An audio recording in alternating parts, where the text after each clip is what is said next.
Did you know that the very architecture of your brain mirrors the structure of the universe? Or that while you sleep, your mind performs a gentle, rhythmic wash, much like the tide cleaning a shoreline? Tonight, we aren't here to solve problems or sharpen our wits.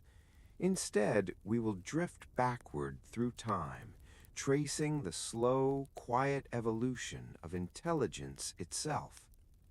From the first spark of wonder in a prehistoric cave to the silent scribes of ancient libraries, let's unravel the most soothing truths about how we came to know and why resting is the smartest thing you can do. Let us begin by drifting back, far back. Let your mind float away from the room you are in, away from the bed that supports you, and away from the timeline of the modern world.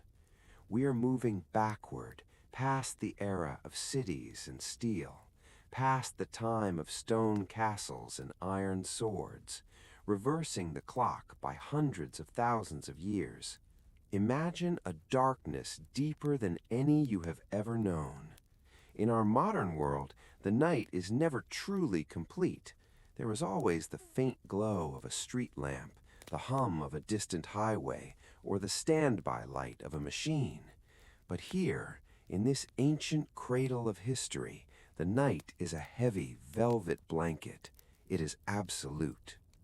Above, the sky is not just a ceiling, but a vast, infinite ocean of stars, so thick and bright that they look like spilled milk across the obsidian expanse. You are standing at the edge of a vast wilderness. The air is cool and crisp, carrying the scent of pine needles, damp earth, and the mineral tang of a nearby river. But you are not cold, you are not afraid, because you are walking toward a light.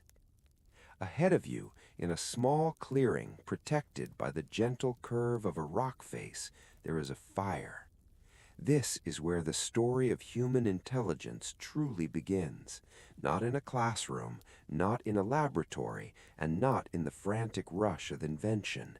It begins here, in the most relaxing place on earth, a circle of warmth in the middle of a sleeping world. As you move closer, you join a small group of early humans. They are your ancestors. They are huddled together, sitting on soft furs and woven mats of grass. Their shoulders are relaxed. The tension of the day, the hunt, the gathering, the vigilance has completely evaporated. Sit with them now. Feel the radiant heat of the fire wash over your face and hands. It is a gentle, pulsating warmth that seems to penetrate deep into your muscles, commanding them to let go. The fire is the original television, the original screen. Watch the flames. Notice how they dance in a rhythm that is chaotic, yet perfectly calming. The colors shift from a deep glowing red at the coals to a vibrant orange, and finally to a wisp of blue at the very tips. The wood pops and cracks, a sharp, comforting sound that echoes slightly against the rock wall. Snap, hiss, the sound of the sap boiling and releasing its energy. For millions of years, this specific frequency of sound, the crackling fire, has been a signal to the human brain. It signals safety. It tells the primitive parts of your mind that the predators are kept at bay, the cold is defeated, and the darkness cannot touch you here. This is the first relaxing fact about intelligence. It was born from comfort. For eons, life was a constant struggle for energy. Every creature on Earth spent every waking moment chewing, digesting, and scavenging, desperate to fuel their bodies. But then we tamed the fire. Think about the food cooking over the flames. Maybe it's a tuber pulled from the earth or a cut of wild game. As the heat transforms the food, it breaks down the fibers, it softens the proteins, it does the hard work of digestion before the food even touches your lips. This seems like a simple thing, but it is a miracle of biology. Because our ancestors learned to cook, their stomachs didn't have to work as hard. The energy that used to go into hours of chewing and digesting was suddenly freed up. And where did that energy go? It went to the brain. Breathe in slowly and imagine that biological shift. It wasn't a sudden explosion, it was a slow, gentle expansion. As you sit by this ancient fire, realizing that the act of resting and eating a warm meal is what allowed the human brain to grow. We became smarter not because we worked harder, but because we learned how to make life easier. We learned how to extract more from less. The smoke spirals upward, a thin gray ribbon reaching for the stars. It carries the savory scent of the meal. Your stomach feels full, a heavy, warm sensation of satisfaction. This is the feeling of satiety. In this state, the parasympathetic nervous system takes over. The heart rate slows, the breath deepens. Look around the circle. These early people are not discussing strategy. They are not arguing. They are engaging in the dawn of socialization. This is the birth of the social brain. Someone begins to hum. It is a low, rhythmic sound. Perhaps another person taps a stone against a log, matching the rhythm of your own heartbeat. Thump, thump, thump. They look at one another. In the daylight, eye contact might be a challenge, a negotiation of status, but at the firelight, the shadows soften the face. The flickering amber light smooths out the lines of worry. Here, looking into the eyes of another is an act of bonding. The development of intelligence was deeply tied to this relaxation.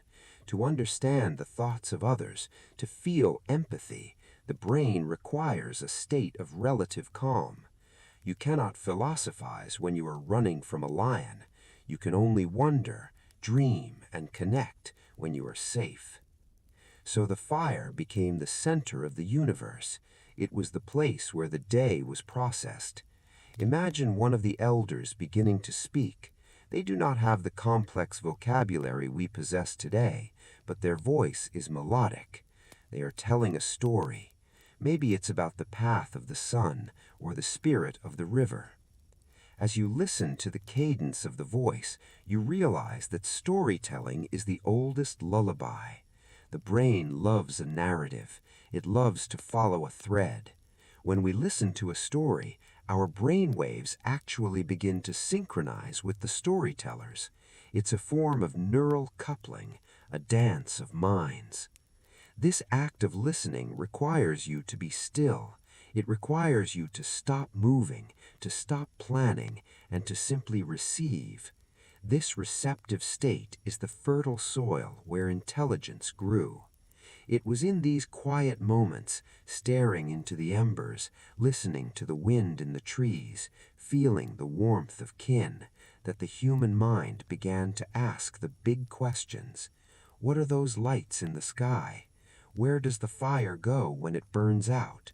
But tonight, you don't need the answers. You only need the feeling of the question, a soft, hazy wonder that feels like a daydream. The fire is dying down now. The tall flames have settled into a bed of glowing coals, pulsing like a slow, steady heart. The heat is less intense, more of a steady radiation. The circle of light draws inward, pulling everyone closer together. You feel a heaviness in your eyelids. It is the same heaviness your ancestors felt 1,000,000 years ago.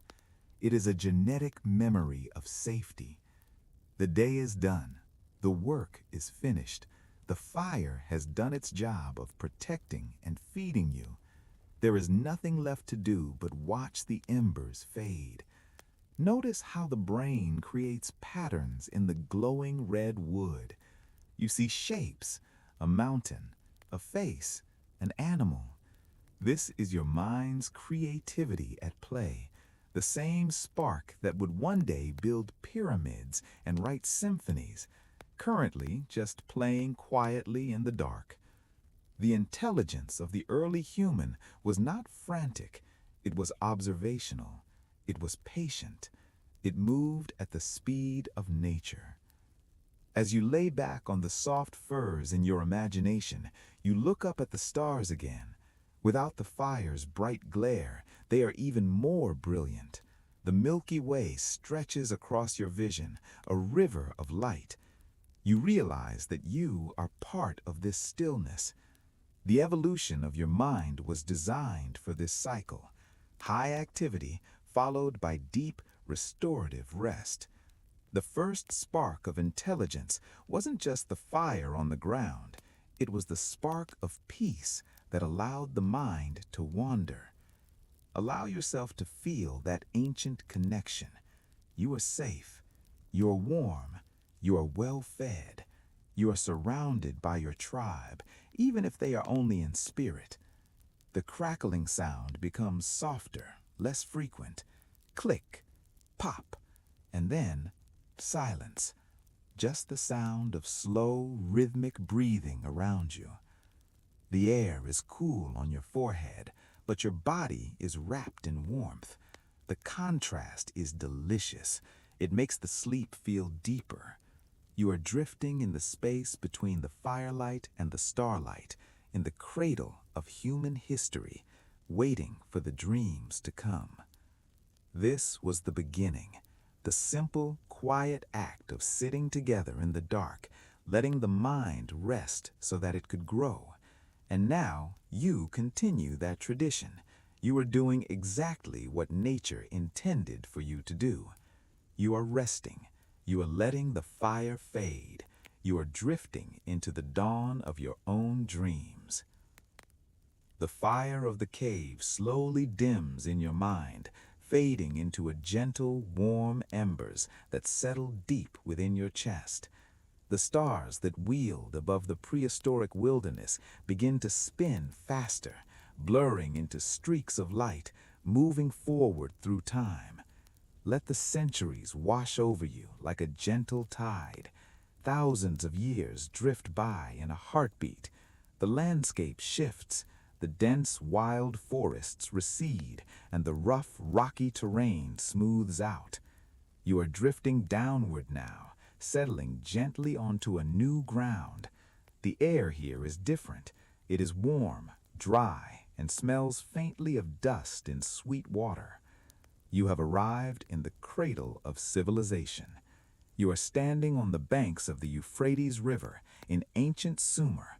It is late afternoon, and the sun is a heavy golden disk hanging low over the flat horizon. Look around you. There are no mountains here to block the view, only a vast, endless expanse of beige and gold. The sky is a pale, washed-out blue stretching forever.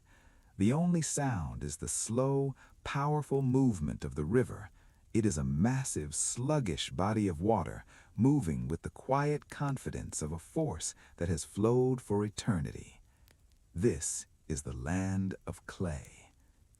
In the previous chapter of our human story, intelligence was something carried in the mind. It was a song, a story, a memory passed from one person to another around a fire. If you forgot it, it was lost forever. That was a heavy burden to carry. But here, in the shadow of the ziggurats, those terraced mountains made of mud brick, humanity discovered a way to set that burden down. Imagine you are walking toward a quiet courtyard. The walls are thick and cool, blocking out the heat of the afternoon sun. Inside, it is shady and still.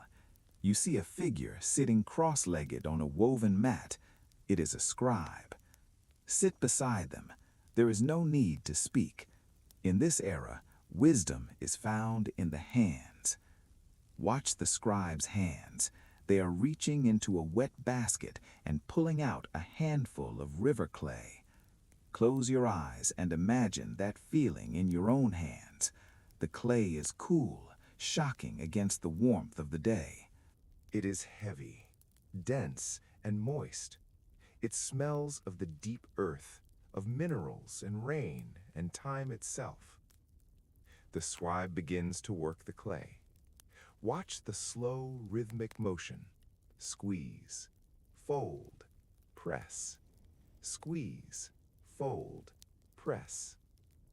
It is a deeply soothing, repetitive action. The clay offers a little resistance, just enough to engage the muscles, but then it yields, becoming soft and pliable. It is the ultimate stress ball, ancient and natural. As the scribe kneads the material, they are smoothing out the imperfections. They are pressing out the air bubbles. They are creating a blank slate. There is a profound peace in a blank slate. Think of your own mind right now as a ball of clay. Perhaps it has been dented by the worries of the day. Perhaps it feels rough or uneven. Imagine the hands of the Sumerian scribe gently taking your mind, massaging it, smoothing it out, rolling it into a perfect, soft, flat rectangle. Now the tablet is ready. It lies on the scribe's lap, a smooth, wet pillow of earth. The scribe picks up a tool. It is not a pen. It has no ink. It is a simple reed cut from the riverbank at a sharp angle. It is called a stylus. This is where the magic happens. This is the moment intelligence becomes physical. Watch the stylus touch the clay. It does not scratch, it presses. Gentle pressure. The movement is incredibly slow. There is no tapping of a keyboard, no scratching of a quill, just a soft, deliberate imprint. The tip of the reed sinks into the wet clay, creating a wedge shape, a tiny triangle of shadow in the pale earth. Then the scribe lifts the hand and presses again. Press, lift, press, lift. The sound is barely audible, a tiny wet squish as the clay parts, followed by a soft silence. It is the sound of a thought being captured. In our modern world, writing is fast. We type at the speed of thought, often faster than we can process. We are flooded with words. But here, writing is an architectural act. Every word must be built. Every symbol requires a physical depression of the earth. This slowness is a gift. It forces the mind to slow down to the speed of the hand. You cannot rush cuneiform. If you rush, the clay tears. If you rush, the message is lost. So the scribe breathes in time with the writing. One wedge, one breath. What are they writing? It is nothing stressful. They are not writing opinion pieces or news alerts. Most of the tablets found from this time are lists.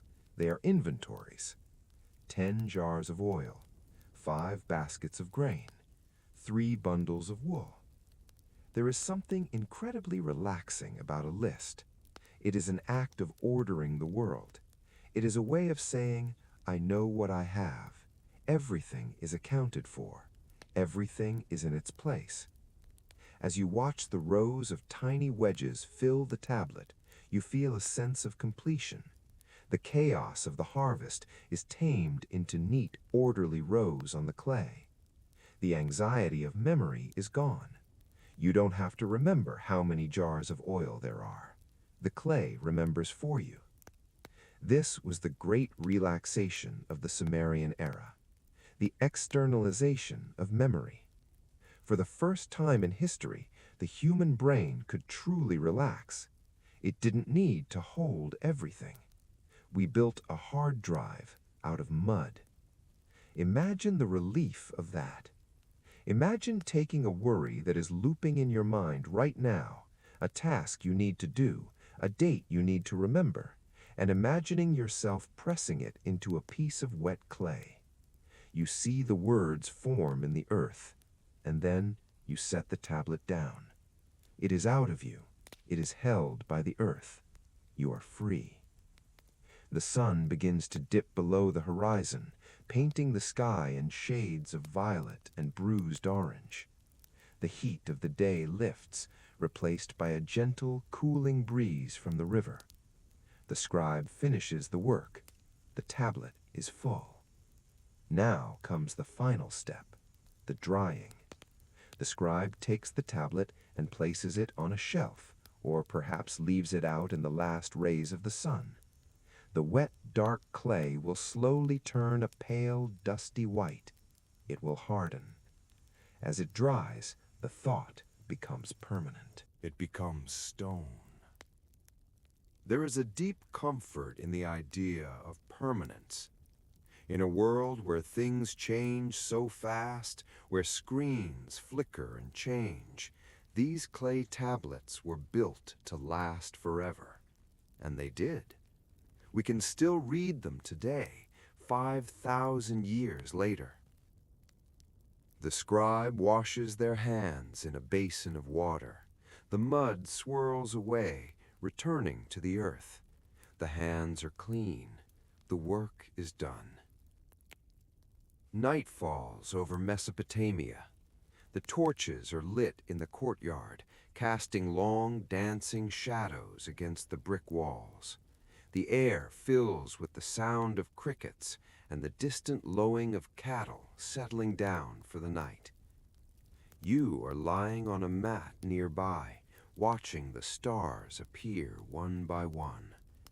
They are the same stars you saw in the prehistoric cave, but now they seem more orderly, as if they too have been catalogued by the scribes. Your body feels heavy like the clay. Your muscles are relaxed and loose. You feel the pull of gravity anchoring you to the bed, just as the ziggurats are anchored to the plains. The clay keepers have taught us that we do not need to carry the weight of the world in our minds. We can set it down. We can press it into the earth and let it go. Feel the sensation of the wet clay in your imagination one last time. Cool, smooth, forgiving. Run your mental fingers over the surface of the tablet. It is perfectly smooth. There are no more wedges to be pressed today. The stylus has been put away. The reed grows silently by the river. The water flows endlessly toward the sea. You are part of this slow, ancient rhythm. Drift away from the courtyard now. Leave the tablets to dry in the moonlight. Let the silence of the desert wrap around you. You are empty of worry. You are solid and calm. You are ready to sink deeper into the history of rest. Sleep is the clay, and your dreams are the gentle impressions that will visit you, soft and fleeting, before the sun rises again. Rest now in the quiet of the ancient world. The desert wind of Mesopotamia fades away. The heavy clay tablets have dried, turned to dust, and been swept up into the currents of time. You are weightless again, floating on the breeze, drifting westward over the sparkling blue expanse of the Aegean Sea. Below you, the water is a deep, impossible indigo, capped with tiny white crests that look like sheep grazing in a meadow. You glide over islands that rise from the sea like sleeping giants, until finally you descend upon a new shore. The light here is different. It is not the hazy, heat-struck yellow of the desert. It is crisp, clear, and brilliant. It is a light that seems to sharpen the edges of the world, making everything look defined, balanced, and beautiful. You have arrived in ancient Greece. But we are not going to the noisy markets of Athens, nor to the busy port of Piraeus. We are drifting to the outskirts of the city, to a place of sanctuary. You find yourself standing at the edge of a grove. The ground beneath your feet is pale, dry earth, scattered with white pebbles that glow in the afternoon sun. Ahead of you, rows of ancient olive trees twist toward the sky. Their trunks are gnarled and thick, sculpted by centuries of slow growth, looking like old men frozen in deep contemplation. This is the Academy, or perhaps the Lyceum. The specific name matters less than the feeling. It is a garden cultivated for the sole purpose of thinking. But here, thinking is not a strenuous activity. It is not about furrowing your brow or straining for an answer. In this garden, intelligence is a physical act. It is a walk. You hear the sound of sandals crunching softly on gravel. Crunch, pause, crunch, pause. It is a rhythmic, hypnotic sound. You look through the dappled shadows of the olive leaves and see them, the philosophers. They are not sitting at desks. They are not hunched over scrolls. They are walking. Join them. Let your imagination step into a pair of soft leather sandals. Feel the warmth of the sun on your shoulders, a gentle golden weight that relaxes the muscles of your neck and back. Begin to walk. The pace is incredibly slow. There is no destination. This is the school of the peripatetics, the ones who walk around. They understood a secret about the human brain that we have largely forgotten. The mind works best when the body is in gentle motion. Left foot, right foot, left foot, right foot. Feel the pendulum swing of your legs. With every step, the blood pumps gently, carrying oxygen to the mind, clearing away the fog. The rhythm of your walking becomes the rhythm of your thoughts. In our modern world, we often believe that to be smart, we must be fast. We think we must answer immediately. But here, under the canopy of the olive trees, delay is a virtue. Imagine walking beside a wise teacher. Maybe it is Aristotle, or Plato, or simply a friend. You ask a question. What is the nature of happiness? Or how does the moon stay in the sky? In a modern room, you might expect an instant answer. But here, the question simply hangs in the air, suspended like a dust mote in a shaft of sunlight. You walk with the question. You take 10 steps, 20 steps. The only sound is the wind moving through the silver-green leaves of the olive trees. It makes a sound the Greeks called citharism, the whispering of leaves. Shh, shh. It sounds like the earth itself is hushing you, telling you there is no rush. As you walk, you realize that intelligence is not about forcing an answer. It is about waiting for the answer to ripen, like the olives hanging above your head. When the thought is ready, it will fall. Until then, you simply walk. Notice the environment around you. To your left, there is a row of white marble columns, a stoa. They are perfectly straight, perfectly spaced. The sun casts long, parallel shadows across the floor. This architecture is soothing to the eye. It represents order. It represents a mind that is structured and safe. Run your hand along a column in your mind. The marble is cool and smooth, polished by the hands of thousands of students who have walked here before you. It feels solid. Whatever worries you have, this structure can hold them up. You don't have to support the roof of the world. The columns will do it for you. Breathe in the air of the garden. It smells of dry pine needles, heated stone, and the faint, savory scent of wild thyme growing near the path. It is a dry, clean scent that opens the lungs. This garden teaches us the relaxation of observation. To be intelligent here means to notice things. You stop walking for a moment to look at a spider web strung between two laurel bushes. The geometry is perfect. The philosopher beside you stops too. You both stare at the web in silence. There is no need to analyze it. Just seeing it is enough. This act of witnessing is a form of deep rest. When you are truly observing the world, looking at the way the light hits a leaf, or the way a lizard suns itself on a rock, you cannot be worrying about yourself. Your ego dissolves. You become just another quiet part of the garden. The wind picks up slightly, a breeze coming from the distant sea. It cools the sweat on your brow. It rustles the robes of the scholars. It carries away the heat of the day. You resume your slow walk. You realize that this is how your brain was meant to process information, not in a flood of data, but in a slow, meandering stream. Think of a problem you have been carrying lately. Now, imagine taking that problem for a walk in this garden. You don't try to solve it. You just hold it gently in your hand as you stroll past the cypress trees. You let the sun shine on it. You let the wind blow over it. Slowly, the problem seems less sharp. It softens. It blends into the landscape.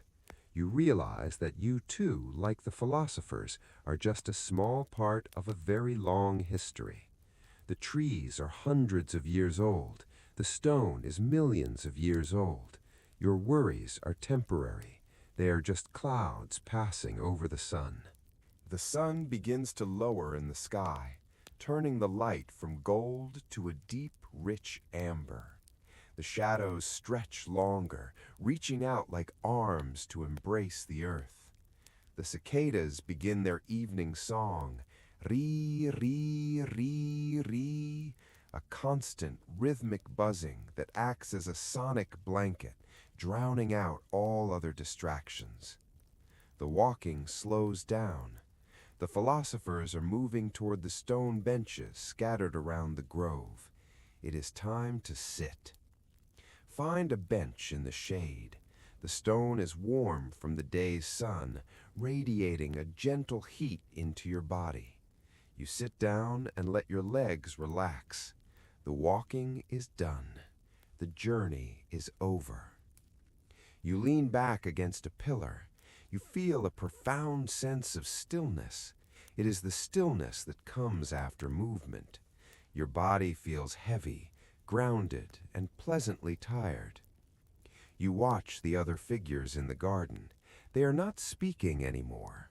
They are simply sitting, watching the sunset. They understand that the highest form of intelligence is not speaking, but listening, listening to the world, listening to the silence. The garden of thought is not a place of stress. It is a place where the mind wanders freely, unburdened by deadlines or demands. It is a place where it is okay not to know the answer. As the twilight begins to settle, painting the sky in shades of violet and rose, you feel your own thoughts slowing down to match the pace of the garden. The logic of the day is fading. The dream logic of the night is taking over. You are no longer a modern person rushing through life. You are a wanderer in the olive grove. You are a student of the slow path. Feel the breeze one last time. Hear the soft rustle of the leaves. Shh. The garden is closing its eyes. The flowers are folding their petals. The birds are settling into their nests. You are safe here, surrounded by the wisdom of the ages. The columns stand guard around you. The trees shelter you. Let the image of the golden light fade gently into a comfortable gray, and then into the soothing dark. You are resting in the cradle of thought, where every step is a peace offering to the mind. Rest now. The walk is finished. The silence has arrived.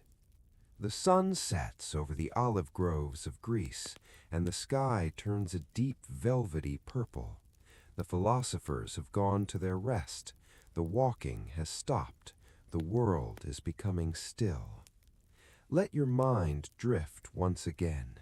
We are leaving the European continent, floating gently south across the warm, dark waters of the Mediterranean Sea. The waves below you are rhythmic and slow, rocking you like a cradle as we travel toward the coast of Egypt. You are moving toward a beacon, a lighthouse in the distance. The Pharos of Alexandria sweeps its beam across the water. But we are not going to the lighthouse. We are going to a place much quieter, a place that was, for a brief and beautiful moment in human history, the brain of the world. Welcome to the great Library of Alexandria. Imagine stepping out of the blinding, hot, white sun of the Egyptian afternoon and crossing a high stone threshold. As you pass through the heavy cedar doors, the heat vanishes instantly. It is replaced by a refreshing, cavernous cool. The first thing that hits you is the silence. It is not the empty silence of a desert, nor the lonely silence of a cave. It is a thick, heavy, respectful silence. It is the silence of a million thoughts held in suspension. It is the sound of the world holding its breath. Take a moment to visualize the space. It is a vast hall, a cathedral of learning. The ceiling soars high above you, lost in the shadows, supported by rows of massive stone columns. The floor is polished limestone, cool and smooth beneath your feet. Walk slowly down the center of this great hall. Your footsteps make no sound. You are a ghost of the future, visiting the past. The air here has a texture. It is dry and still, but it is rich with scent. Breathe it in deep. It is the most comforting smell in the world for a tired mind. It smells of dry papyrus, that reedy, fibrous paper made from the river plants. It smells of oak gall ink, a faint, earthy sharpness. It smells of cedar oil, which the librarians rub onto the scrolls to protect them from insects.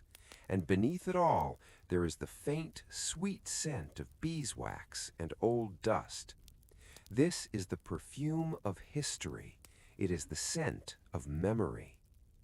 As you walk, look to your left and to your right. You do not see books as you know them. There are no hard spines, no colorful covers.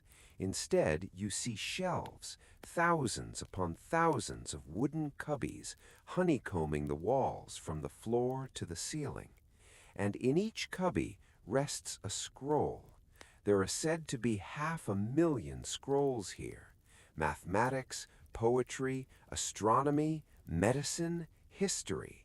Every thought that humanity has deemed worth saving is rolled up, tied with a linen string, and tucked safely away in its wooden nest. This is the fourth relaxing fact about intelligence. It does not need to be active to be powerful. Here, intelligence is stationary. It is resting. In our modern lives, we feel the pressure to constantly know things, to search, to scroll, to update. But here in the great library, the knowledge is already gathered. You don't have to go looking for it. It is all here, surrounding you, standing guard like a silent army of wisdom. There is a profound sense of relief in this. You can let go of the need to remember.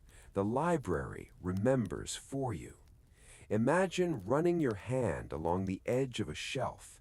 The wood is smooth, worn down by generations of librarians. You see a tag hanging from the end of a scroll. It is written in Greek. You don't need to read it to understand what it represents. It represents an answer to a question you haven't even asked yet. The light in the hall is dim and golden. It comes from high clerestory windows, filtered through thin alabaster screens that turn the harsh sun into a soft, diffused glow. Dust motes dance in these shafts of light. They swirl in slow motion, rising and falling, drifting in the stillness. Watch one of these dust motes. It floats with zero effort. It is caught in the stillness of the room. Allow your mind to become that speck of dust, weightless, drifting, supported by the quiet air. Somewhere in the distance, down one of the long corridors of shelving, you hear a sound. It is faint, almost imperceptible. Crinkle. Rustle. It is the sound of a scholar unrolling a scroll. Imagine him sitting at a long wooden table. He is not typing, he is not rushing to meet a deadline. He is simply reading. He unrolls the papyrus with one hand and rolls it up with the other, revealing the text inch by inch. This motion, unrolling and rolling, is a circle. It is a cycle. It suggests that knowledge has no beginning and no end. It just flows. The scholar pauses. He looks up into the middle distance, thinking. In this library, staring into space is not a waste of time. It is the entire point. You feel a deep sense of kinship with this space. It is a sanctuary. Outside these walls, the city of Alexandria is bustling. Merchants are shouting, ships are docking, chariots are rattling over cobblestones, but none of that noise penetrates these walls. Here, time moves differently, or perhaps it doesn't move at all. This library was built on the idea that if we gather enough quiet, we can understand the universe. It is a monument to patience. Find a place for yourself in this vast hall. Maybe there is a large, comfortable chair with cushions made of woven flax, or perhaps you prefer to sit on the cool stone steps of a recessed alcove, surrounded by the smell of the scrolls.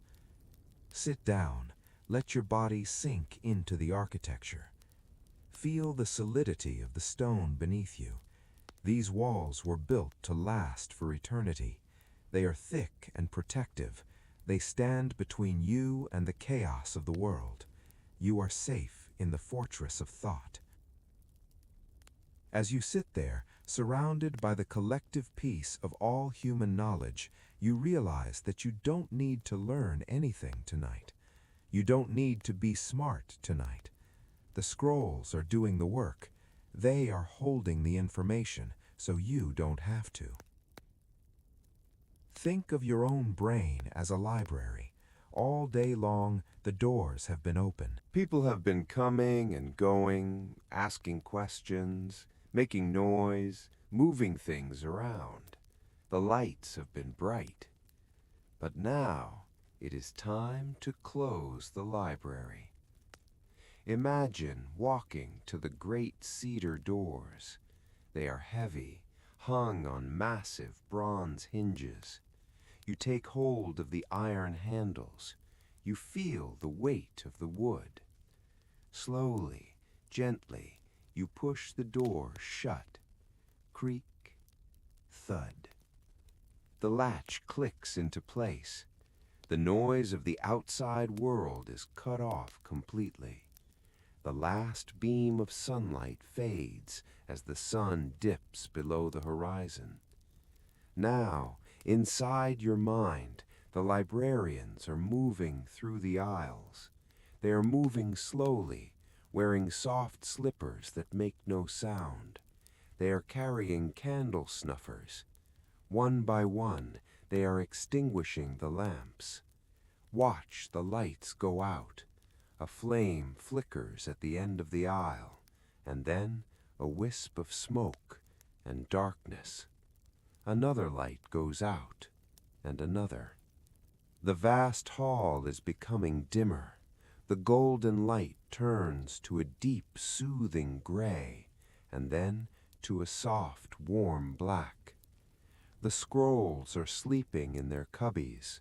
The history of the world is tucked in for the night. The mathematics and the poetry are resting side by side in the dark. You are alone in the center of the great library, but you are not lonely. You are wrapped in a blanket of silence, a silence that has been curated for centuries.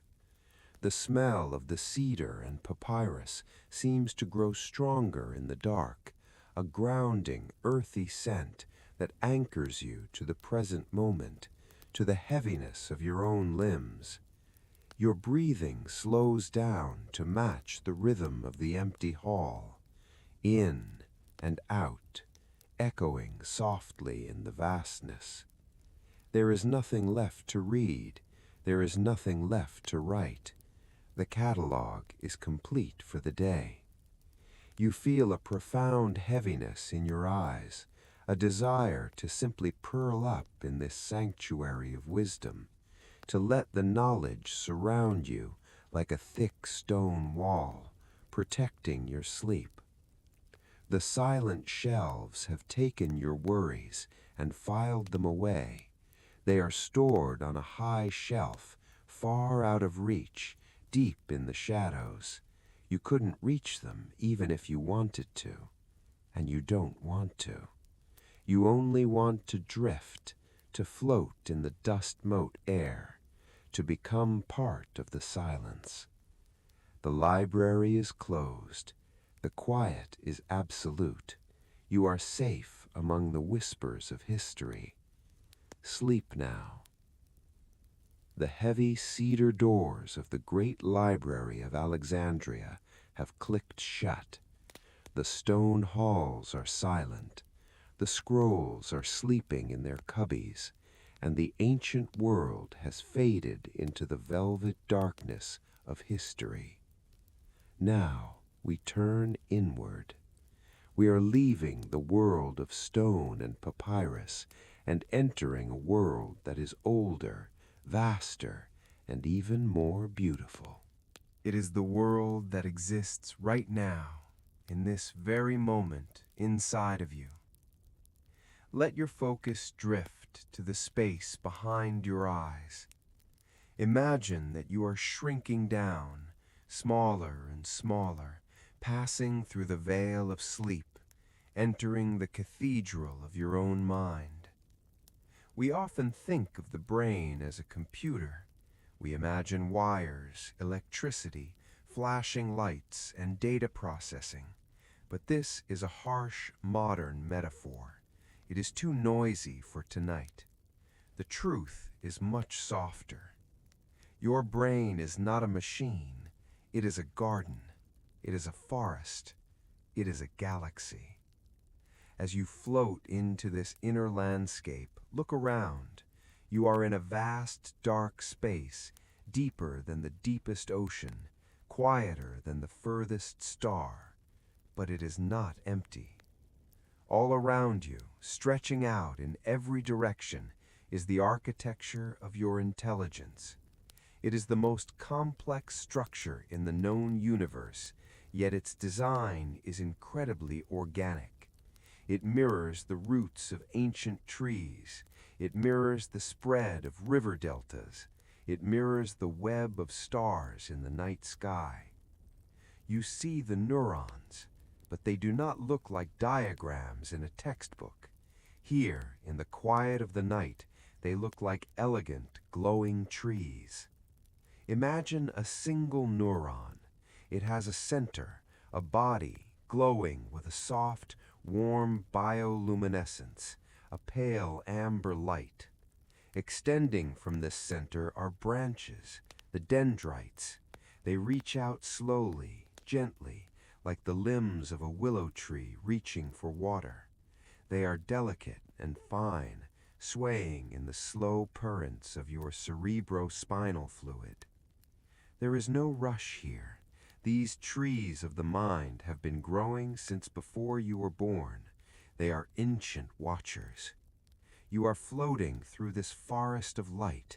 Millions upon millions of these trees surround you, a canopy of thought. But it is not crowded. There is space.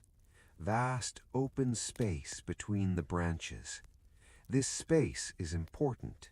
It is the silence between the notes that makes the music. Watch how the trees communicate.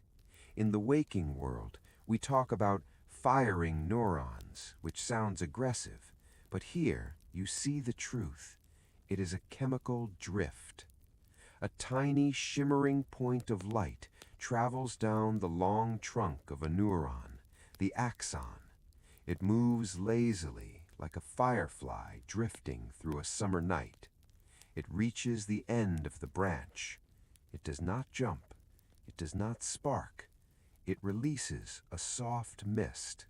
These are the neurotransmitters. They float across the gap, the synapse, like pollen drifting on a gentle breeze. They land softly on the branch of the next tree. Drift, land, drift, land. It is a silent conversation, a whisper passed from one ancient tree to another. This is the physical sensation of a thought. It is not a lightning bolt. It is a ripple in a pond. As you observe this slow, rhythmic flow, you notice something else. You notice the insulation. This is the most comforting fact about your biology. Look closely at the long trunks of these neuron trees. They are not bare.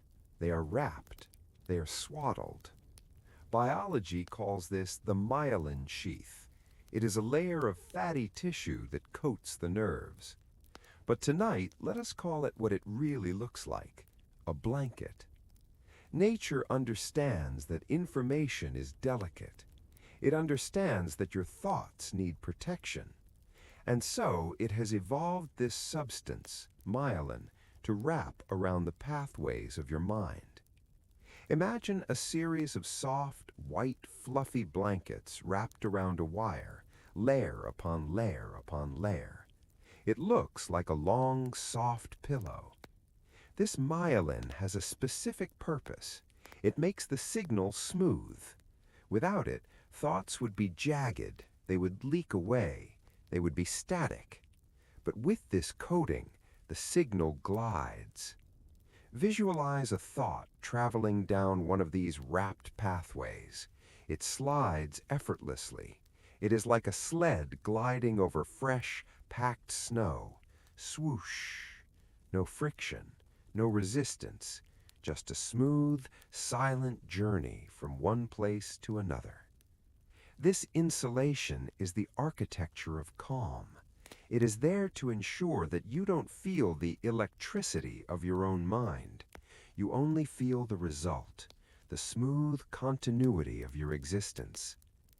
As you visualize these billions of white, pillowy paths crisscrossing the darkness of your inner world, you feel a sense of being cushioned. Your very essence is padded. You are insulated from the harshness of the raw signal. Think of how good it feels to pull a heavy comforter up to your chin on a cold night. That feeling of being tucked in, of being held, of being warm. Your brain is doing that for itself every single second of every single day. You are built to be insulated.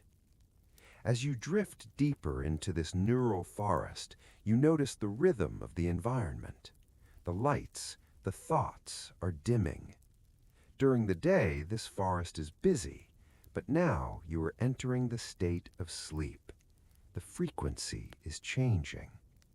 Science tells us about brain waves, beta, alpha, theta, and delta, but let's visualize them as tides. During the day, the tide was high and choppy. The waves were short and fast. But now the tide is going out. The waves are becoming long rollers. Rise and fall. Rise and fall. You can see this rhythm in the glowing branches around you. The lights pulse in unison. They are slowing down. They are synchronizing. It is a hypnotic light show, a slow amber pulse that fades into darkness, then gently returns. It matches the rhythm of your breathing. It matches the rhythm of the universe. The trees of your mind are settling in for the night. The chemical whispers are becoming fewer and farther between. The pollen has settled. The air is clear. You are floating along one of the great myelinated highways of the mind. It is smooth and soft beneath you. You are sliding down into the deepest valleys of your consciousness. There is no judgment here. There is no anxiety. Those are just surface storms. Down here, in the deep architecture, there is only structure and flow. You realize that your intelligence is not something you have to force. It is built into you. It is physical. It is sturdy.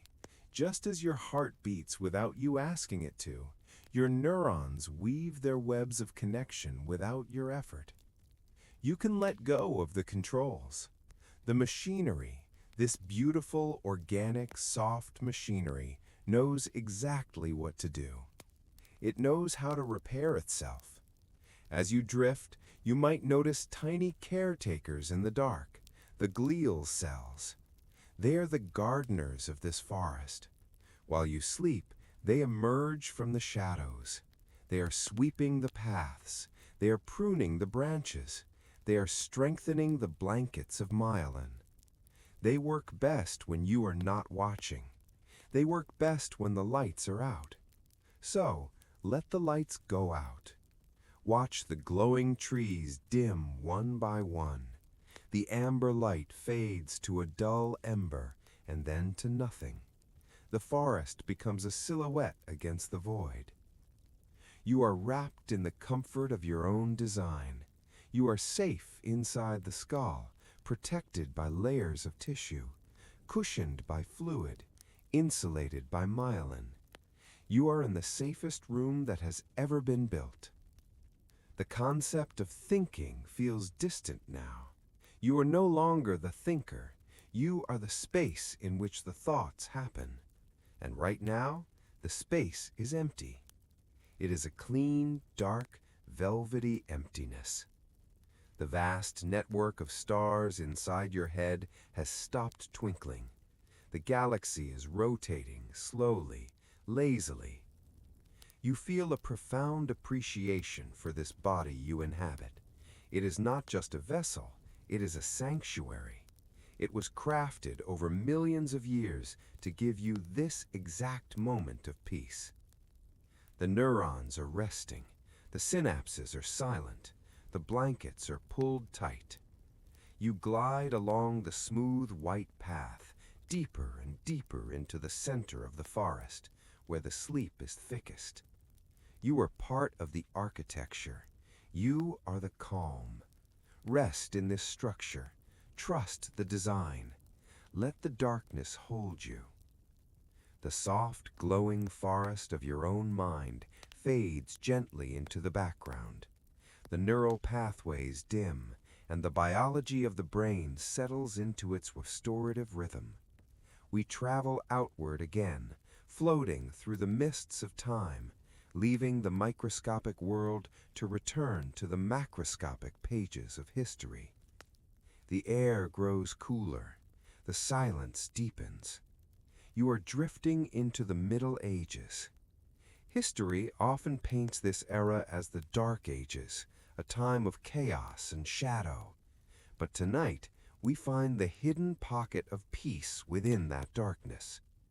We are going to the one place where the light was never allowed to go out.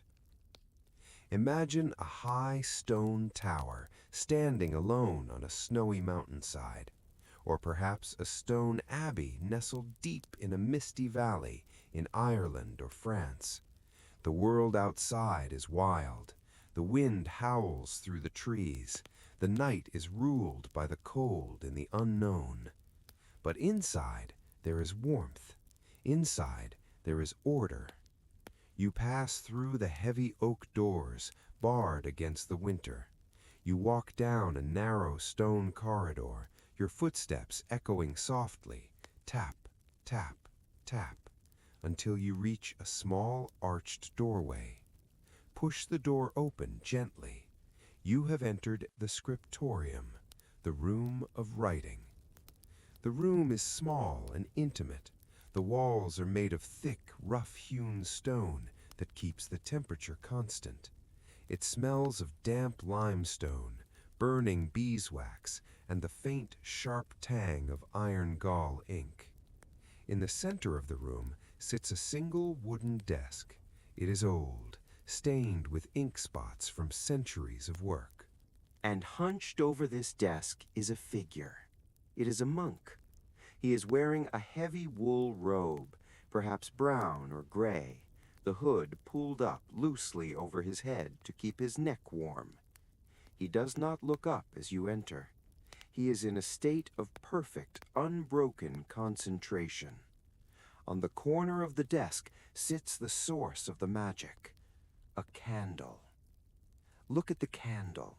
It is a thick pillar of beeswax, pale yellow and imperfect. The flame is small, shaped like a tear.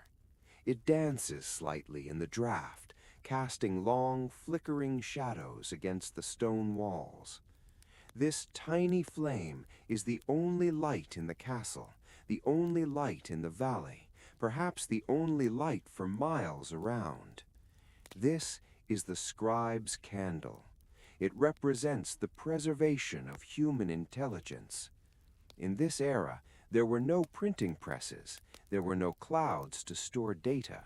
If a book was to survive, if the words of the Greeks, the Romans, or the prophets were to be saved for the future, they had to be copied by hand, letter by letter, line by line. Watch the monk's hand. It is weathered, the knuckles a bit swollen from the cold, but steady as a rock. He holds a quill pen. It is a goose feather, stripped of its barbs, the shaft curved elegantly to fit the fingers. The tip has been cut with a knife to a perfect, chisel-edged point. He dips the quill into a small horn of ink. Dip, tap, tap. He shakes off the excess. Now, listen. The room is so quiet that you can hear the snow falling against the window pane outside. In this silence, the sound of the writing is amplified. Scritch, scratch, scritch, scratch. It is a dry, textural sound, the friction of the quill against the parchment. The paper he is using is not like modern paper. It is vellum, processed calfskin. It is thick, creamy, and has a grain to it. It resists the pen slightly. The monk has to pull the ink across the surface. This is the definition of slow intelligence. There is no copy and paste here. There is no delete key. Every single stroke must be intentional. If the monk makes a mistake, the page is ruined. This creates a state of high stakes, but strangely, it does not create anxiety. Instead, it creates a trance. The monk is in a flow state. He is not thinking about what he will eat for dinner. He is not worrying about the politics of the kingdom. His entire universe has shrunken down to the tip of his pen. A vertical line, a curve, a serif. He is drawing the letter D. It takes him a full minute just to write this one letter. He thickens the downstroke. He feathers the edge. He watches the wet, black ink glisten in the candlelight. It sits on top of the vellum for a moment, shiny and fresh, before it slowly sinks into the skin and dries to a matte finish. This slowness is hypnotic. It teaches us patience. In our world, we value speed. We want to read faster, write faster, learn faster. But the scribe teaches us that there is value in lingering. When you move this slowly, you don't just read the words, you inhabit them. you become one with the knowledge. The monk breathes in deeply. The air is cold, but the candle provides a small sphere of heat near his hands. He pauses to stretch his fingers. The joints crack softly. He reaches for another tool, a small brush. He is about to create an illumination. In these ancient manuscripts, the text wasn't just text, it was decoration. The margins were filled with vines, flowers, mythical beasts, and geometric patterns.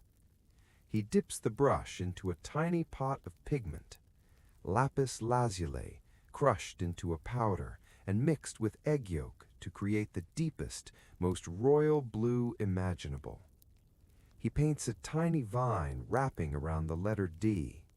Then he opens a small book of gold leaf, thin sheets of real gold, beaten until they are lighter than air. With quiet precision, he lays a flake of gold onto the page. He burnishes it with a smooth stone until it catches the candlelight. Flash. For a moment, the page glows. This is why they called it illumination. They were literally bringing light into the text. Imagine the peace of this work, to spend an entire day from sunrise to sunset working on a single page, to know that you are forging a link in a chain that stretches back thousands of years and will stretch forward for thousands more. The monk doesn't know you are watching. He doesn't know that centuries from now, people will look at this book in a museum and marvel at his steady hand. He is simply doing the work for the sake of the work. He is the keeper of the flame. As you stand in the shadows of the scriptorium, you feel a sense of protection. The thick stone walls act as a barrier. The worries of the world cannot get in here. The plague, the wars, the famine, they are all outside. Inside, there is only the rhythmic scratching of the quill and the smell of wax. This is a sanctuary for the mind. You realize that intelligence doesn't always have to be loud. It doesn't have to be a debate or a breakthrough. Sometimes intelligence is simply the act of holding on, of keeping something safe. The candle burns lower. The pool of melted wax widens, threatening to drip down the side. The monk notices. He takes a small metal snuffer and trims the wick. The flame brightens again, steady and true. You feel your own breathing slowing down to match the scribe's. You are not writing, but you are sharing in his focus. You feel the tension melting out of your shoulders, just as the wax melts near the flame. There is nothing you need to produce right now. You do not need to write an email. You do not need to compose a text. The scribe is doing the writing for you. He is carrying the burden of history so you can rest. The snow outside is piling up against the stone, muffling the world even further. The silence is absolute, heavy, and comforting like a weighted blanket. The monk finishes the line. He sets the quill down on the wooden desk. Click. He sprinkles a little bit of fine sand over the wet ink to help it dry. He waits. He watches. Then, with a gentle puff of air, he blows the sand away. The words remain, permanent. He closes the heavy leather cover of the book. The brass clasps snap shut. The knowledge is safe for another night. The work is done. The monk stands up slowly, his stiff robes rustling in the quiet room. He looks at the candle one last time. He does not blow it out abruptly. He cups his hand around the flame, protecting it, honoring it before gently extinguishing it. The room plunges into darkness. But it is not a scary darkness. It is a restful darkness. It is the darkness of a job well done.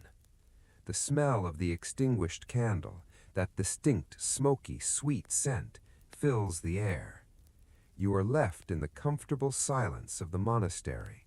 The stone walls hold the heat of the day. You are safe in the tower of history. The scribe has gone to his cell to sleep. The books are lined up on the shelves, their gold leaf hidden in the dark, waiting for the morning sun to make them shine again. But for now, there is only the dark and the quiet and the deep, resonant peace of the past. Let the scratching of the quill fade from your memory. Let the image of the golden letter dissolve. You are drifting away from the desk, away from the tower, floating back into the soft, timeless void. Rest in the knowledge that the light has been preserved. You do not need to keep watch. Others have done it for you. Sleep now in the silence of the stone. The heavy oak door of the monastery clicks shut in your mind, sealing away the cold winter wind and the smell of the scribe's wax candle. You are moving forward again, drifting on the river of time, leaving the era of preservation and entering the era of explosion. The air around you begins to change. The chill lifts. A gentle warmth touches your skin, growing steadily stronger like the embrace of a long-lost friend. You smell something new, not the damp earth of the north, but the sweet scent of cypress trees, blooming citrus, and baked terracotta. You are floating south over the Alps, descending into the heart of Italy. Welcome to the Renaissance. We often think of this time as a period of frantic genius, of intense pressure and rivalry. But tonight, we are stepping into the quiet center of that storm. We are stepping into the studio of a master. Perhaps it is Florence, or maybe Milan. The specific city matters less than the quality of the light. Imagine a large, high-ceilinged room. This is the bottega, the workshop. The windows are tall and open, allowing the rich, golden Italian sunlight to pour in. It's a thick, honey-colored light that seems to coat everything it touches in a layer of calm. Dust motes dance in the beams, swirling in slow, lazy circles, just as they did in the library, but here they are illuminated by the sun, looking like tiny floating specks of gold. Standing in the center of the room is a man. He has a long beard, silver like a river. He is wearing a simple linen tunic. It is Leonardo. He is not rushing. He is not shouting. He is standing perfectly still, staring at a blank canvas. This chapter is about a psychological state that the Renaissance masters perfected, a state that is one of the most relaxing experiences a human brain can have. Modern psychologists call it flow. Flow is that magical space where time disappears. It is when the self dissolves. It is when the chatter of the mind, the worry, the planning, the regret, silences itself, leaving only the pure sensation of doing. Watch Leonardo enter this state. He moves to a large wooden table covered in jars and bowls. He is preparing to paint. In this era, you didn't just buy paint in a tube. You had to make it. It was a slow, chemical, meditative process. Listen to the sounds of the studio.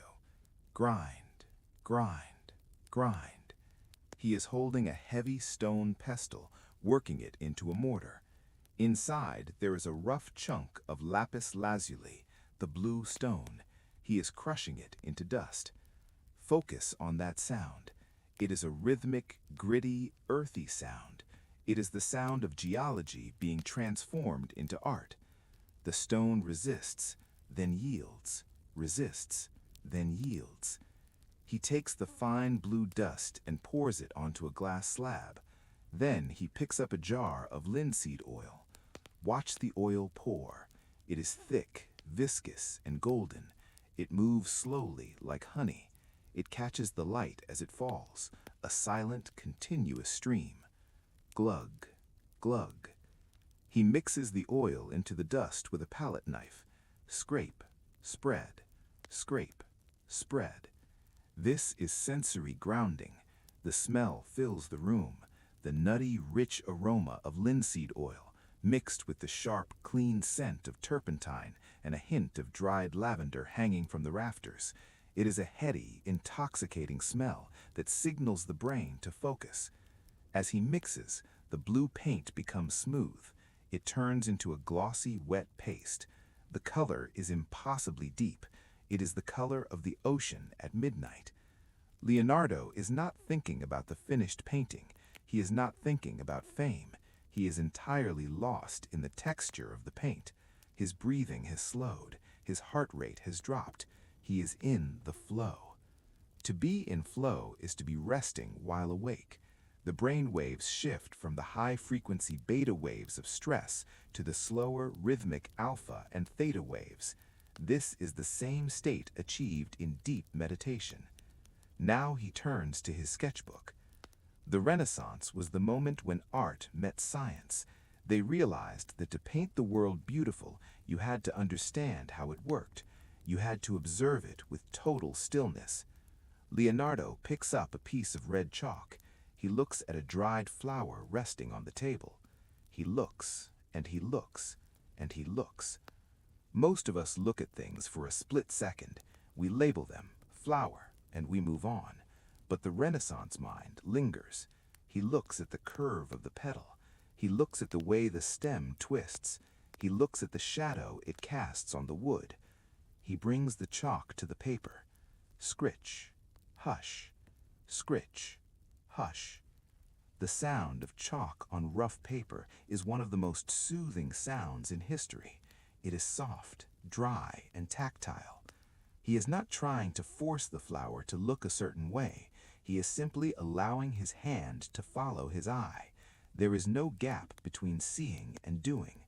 This creates a profound sense of unity. For a few hours, Leonardo is not a man separate from the world. He is the flower. He is the chalk. He is the paper. There is no past in this room. There is no future. There is only the eternal now. The sun moves across the floor, changing the angle of the light, but he doesn't notice. Hours pass like minutes. This is the secret of the Renaissance intelligence.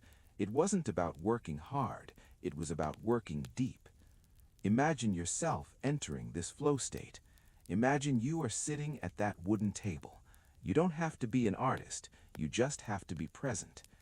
Feel the rough grain of the paper under your fingertips. Smell the oil and the wood. Feel the warmth of the sun on your back. You pick up a brush. You dip it into the wet blue paint. You touch it to the canvas. The paint glides. It is silent. It leaves a perfect wet trail of color. You feel a sense of control, but not a tight, gripping control. It is a loose, easy control, like steering a boat down a slow river. You are just guiding the flow. The clutter of your modern life, the emails, the notifications, the deadlines, cannot exist in this room. The flow pushes them out. There is no room for worry when you are fully immersed in the color blue. As the afternoon wears on, the light in the studio begins to change again. It deepens. The sharp yellow turns to a rich, burnished orange. The golden hour has arrived. The shadows in the corners of the room grow longer and softer. The dust motes slow down. Leonardo sets down his chalk. He wipes his hands on a rag. He takes a step back. He sighs. Not a sigh of exhaustion, but a sigh of deep, resonant satisfaction. The kind of satisfaction that comes from having used your mind exactly the way it was designed to be used. He has captured a piece of the world and put it on paper. He has understood something. The connection between the eye, the hand, and the brain is a loop of relaxation. When we create, even if it is just a doodle, we are syncing our internal rhythm with the external world. The studio is quiet now. The grinding of the stones has stopped. The scraping of the palette knife has ceased. The only sound is the distant tolling of a church bell in the city below. Bong, bong, bong. It marks the end of the day. The Renaissance flow reminds us that we are creators, and when we create, we are calm. You feel a heaviness in your limbs, a pleasant fatigue. It is the good kind of tired, the kind that promises a deep, dreamless sleep. You are no longer the observer of the history. You are the artist putting down the brush. You are wiping the paint from your fingers. You are closing the sketchbook. The image of the flower is safe on the page. The blue paint is safe in the jar. The moment is captured. Let the golden light of the Italian sunset wash over you one last time. Feel the warmth penetrating your eyelids. You are drifting away from the easel, away from the smell of turpentine and lavender. You are floating back out the window into the cooling twilight air. The flow state has washed your mind clean.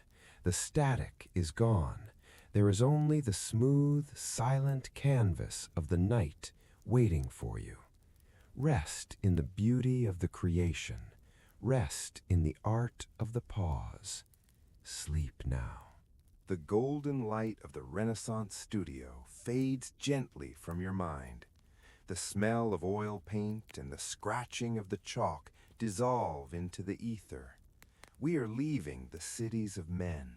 We are leaving the stone towers, the libraries, and the workshops. We are going back to the source. Let your imagination drift upward, out of the window of the studio, rising above the tiled roofs of Italy, floating higher and higher until the human world looks like a scattering of pebbles below. You catch the wind currents, traveling far away from the noise of civilization. You are heading toward a place that has been intelligent for far longer than we have existed. You are descending now, down into a deep ancient forest. Perhaps it is the misty, temperate rainforests of the Pacific Northwest, or the ancient woodlands of Japan. The location is timeless. Feel the air change as you land. It is no longer the dry, sun-baked air of the Mediterranean. It is cool, moist, and incredibly fresh. It is air that has been filtered through 1 billion leaves. Breathe it in. It smells of damp fern, crushed pine needles, wet stone, and the rich, dark aroma of soil. You are standing at the base of a massive tree. It is a giant, a redwood or a cedar, its trunk so wide that 20 people holding hands couldn't circle it. Its bark is thick and furrowed, covered in a soft velvet of bright green moss. Look up. You cannot see the top. The tree disappears into the mist above, a pillar connecting the earth to the sky. This is the 8th relaxing fact about intelligence. It does not require a brain. For centuries, we thought we were the only ones who knew how to talk, how to plan, how to care for one another. We thought nature was silent, but we were wrong. The forest is thinking. It is just thinking at a speed so slow, so calm, that we are only just beginning to hear it. This chapter represents the ultimate grounding. Look down at the ground beneath your feet. It is covered in a carpet of soft brown needles and decaying leaves. It looks still. It looks dormant. But beneath that surface, there is a city more complex than any human metropolis. Imagine you can see underground. Imagine your vision sinking past the roots of the ferns, past the burrowing beetles, into the cool, dark soil. There, woven through the dirt, is a vast white web. These are not roots. This is mycelium. It is the root system of fungi, mushrooms. But it is so much more than that. It is a biological internet. Scientists call it the wood wide web. Visualize these tiny white threads. They are finer than a spider's silk. They stretch for miles. In a single teaspoon of this healthy soil, there are miles of these threads. They connect the roots of the giant tree you are standing under to the roots of the smaller sapling 10 yards away. They connect the birch to the fir. They tie the entire forest together into one single living organism. This network is pulsating with information, but it is a slow chemical information. In our world, communication is frantic. It is notifications, ringing phones, and flashing screens. But here, communication is a gentle flow of sugar and water. Imagine a chemical signal moving through these white threads. It travels slowly, deliberately. Pulse, drift, pulse, drift. The big tree, the mother tree, senses that a small sapling nearby is in the shade. The little one cannot get enough sunlight to make its own food. In a human world, that might be survival of the fittest, but the forest is different. The forest is a cooperative intelligence. The mother tree sends sugar down into its roots. It hands the nutrients over to the fungal web. The web carries it gently, quietly through the dark earth and delivers it to the roots of the baby tree. It is an act of silent charity, an act of care that happens entirely underground, without a sound, without a movement you can see. Think about how relaxing that is. The idea that you are supported. Imagine yourself as that small sapling. You don't have to strive. You don't have to panic about the sun being too far away. You are connected to a network that wants you to survive. You can just stand there, breathe, and let the nourishment come to you. The intelligence of the earth is not competitive, it is collective. This is the wisdom of biomimicry, the idea that nature has already solved the hardest problems. We stress about logistics and networks, but the soil solved this millions of years ago, and it did it without noise. Lean your back against the trunk of the giant tree in your mind. Feel the roughness of the bark pressing against your spine. It feels solid, unshakable. This tree has stood here for 500 years. It has seen storms, fires, and droughts, and it has never run away. It has never panicked. It has simply stood its ground, sent its roots deeper, and trusted the network.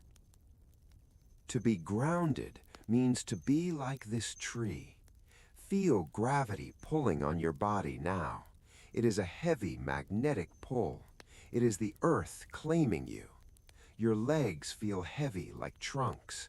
Your toes feel like they are lengthening, turning into roots, sinking through the floor, through the foundation of the building, down, down, down into the cool, dark soil. You are tapping into the network. You can feel the slow, rhythmic pulse of the planet. It is much slower than a heartbeat. It is a tidal rhythm. Cycle in, cycle out. The forest operates on deep time. A human minute means nothing here. A human hour is a blink. The forest thinks in seasons. It thinks in centuries.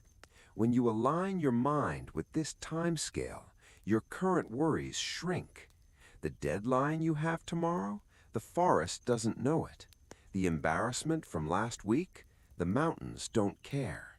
You are part of something much, much older. Listen to the silence of the woods. It is not an empty silence. It is a heavy, damp silence. Occasionally, you hear the soft plip of a water droplet falling from a high branch onto a fern. Plip. That sound is a metronome for sleep. The air around you is thick with oxygen. Trees are the lungs of the world. With every breath you take in this imaginary forest, you are inhaling the pure, clean byproduct of their quiet work. Breathe in, green. Breathe out, release. The moss on the ground is the most comfortable mattress in the world. Imagine lying down on it. It is inches thick, soft as memory foam, cool and damp. It conforms to the shape of your body. You sink into it. The earth holds you up. There is a concept in biology called quiescence. It is a state of dormancy, of rest, found in seeds and bulbs. They sleep underground for months, sometimes years, waiting for the right moment to grow. They do not worry while they wait. They just rest. Tonight, you are a seed in the winter earth. You are in quiescence. You are safe in the dark. The soil is a blanket that covers you, protecting you from the wind and the light. Above you, the mycelium web is humming with its slow, silent lullaby, whispering that everything is connected, everything is provided for. The intelligence of the earth is the intelligence of rest. It knows that you cannot bloom all year round. It knows that winter is necessary. It knows that the dark is necessary. So let your mind become slow like the sap in a winter tree, thick, sluggish, moving barely at all. Let your thoughts travel down into the roots. Let them disperse into the soil. Let the fungi break them down and turn them into compost. Your worries are just fertilizer for the future. You don't need them right now. The forest is watching over you. The mother trees are standing guard, forming a canopy that blocks out the stars, creating a safe, dark cocoon. You are part of the ecosystem. You are not separate from nature. You are nature, and nature is currently sleeping. Feel the moisture of the mist on your face. Feel the weight of the earth on your limbs. Drift deeper into the loam, deeper into the quiet. The network is holding you. The roots have you. You are solid. You are still. Rest now in the wisdom of the earth. The oldest intelligence is singing you to sleep without saying a word. Slowly, gently, you unroot yourself from the deep, soft loam of the ancient forest. The mist clears. The heavy canopy of the redwoods parts, revealing a sky that is no longer wild and mysterious, but clear, charted, and calm. We are moving forward in time again. We are leaving the deep past and stepping into the age of reason, the 18th century, the Enlightenment. This is a time when intelligence shifted from wondering to ordering. Imagine you are floating into a beautiful, high-ceilinged room in Paris, or perhaps London, or Uppsala. It is a study. But unlike the medieval cell, this room is not dark. It is airy. It is symmetrical. It is the architectural embodiment of a clear mind. You find yourself standing in front of a massive desk made of polished cherry wood. The surface is smooth and clean. The air smells of dried lavender, leather bindings, and the sharp, clean scent of fresh paper. There is a profound sense of satisfaction here. It is the satisfaction of tidiness. In the previous chapters, the world was a vast, swirling mystery. But here, in this quiet room, humanity decided to organize the chaos. We decided to put the universe in alphabetical order. There is perhaps nothing more soothing to a tired human mind than the act of categorization. Look at the walls. They are lined with cabinets, hundreds of small, shallow wooden drawers with brass handles. This is a cabinet of curiosities, but it is not messy, it is perfectly arranged. Imagine opening one of these drawers. Slide. It moves smoothly on well-oiled tracks. Inside, resting on a bed of velvet, are seashells. But they are not just thrown in, they are arranged by size, by shape, by color. From the smallest pearlescent spiral to the large, heavy conch. Each one has a tiny handwritten label next to it. Conus Gloria Maris, Nautilus Punctilius. This is the work of men like Carl Linnaeus. He looked at the sprawling, messy abundance of nature, every plant, every animal, every mineral, and he said, I will give you a name. I will give you a place. Feel the relief of that. Anxiety often comes from the unknown, from the feeling that things are out of control or undefined. But categorization is the antidote. It tells us that everything belongs somewhere. Imagine you are a botanist in this era. You are sitting at the desk. In front of you is a pile of dried wildflowers collected from a meadow. At first glance, it is a jumble of stems and petals, but you pick them up one by one. You look at the petals through a magnifying glass. The glass is heavy, cool, and convex. It simplifies your vision. It blocks out the rest of the room, focusing your entire world on a single stamen, a single leaf. You count the petals. 5. You look at the shape. Lanceolate. You open a large leather-bound book. You find the page. You place the flower there. You press it flat. You label it. Kingdom, phylum, class, order, family, genus, species. This rhythm is a lullaby of logic.